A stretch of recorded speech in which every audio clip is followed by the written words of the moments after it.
Start. আসসালামু আলাইকুম, আমি সাকিব, সিপিআই পলিটেকনিকের ইলেকট্রিক্যাল চতুর্থ পর্বের একজন ছাত্র। আজ আমি একটা বিষয়ে আলোচনা করব, সেটা হচ্ছে ফুলের রেকটিফায়ার সার্কিট। তো আমরা দেখব আজকে কীভাবে ফুলের রেকটিফায়ার তৈরি করতে হয় এবং কীভাবে এটা কাজ করে এবং এর আউটপুটটা কেমন আসে সেটাও আমরা দেখব।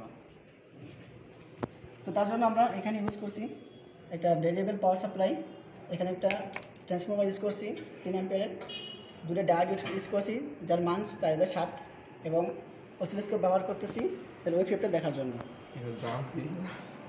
তো এখানে ভেরিয়েবল পাওয়ার সাপ্লাইয়ের পাওয়ার দেওয়ার ফলে ট্রান্সফর্মারের লাইন আসছে, ট্রান্সফর্মার পাওয়ার পাইছে এবং এখান থেকে একটা আউটপুট পাচ্ছি আমরা। দেখতে পাচ্ছেন, যদি আমরা এটাকে হাফ ওয়েভ দেখতে চাই যে হাফ ওয়েভ কেমন হয়, তো আমরা এখানে ডায়োড দুটো ব্যবহার করছি। তো যদি আমরা একটাতে কানেকশন করি তাহলে আমরা এখানে হাফ ওয়েভ পাচ্ছি। দেখতেই পাচ্ছেন এখানে আমরা একটা হাফ ওয়েভ পাচ্ছি।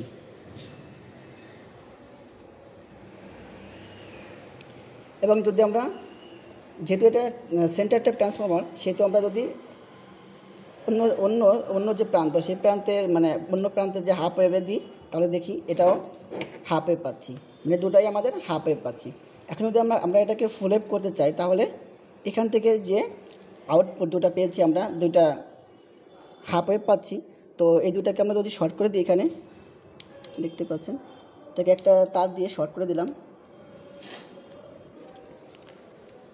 এবার আমরা এর প্রান্তে কানেকশন করে দেখি, তো দেখতেই পাচ্ছি এটা এখন একটা ফুল ওয়েভ রেকটিফায়ার সার্কিটে তৈরি হয়েছে। তো এই পাশের হাফ ওয়েভ, এই পাশে হাফ ওয়েভ, এই দুটা হাফ ওয়েভ মিলে একটা ফুল ওয়েভ রেকটিফায়ার আমরা তৈরি করে ফেললাম।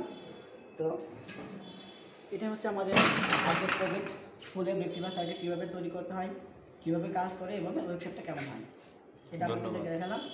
তো সবাই ভালো থাকবেন, সুস্থ থাকবেন। আসসালামু আলাইকুম। ওয়ালাইকুম আসসালাম বড় ভাই।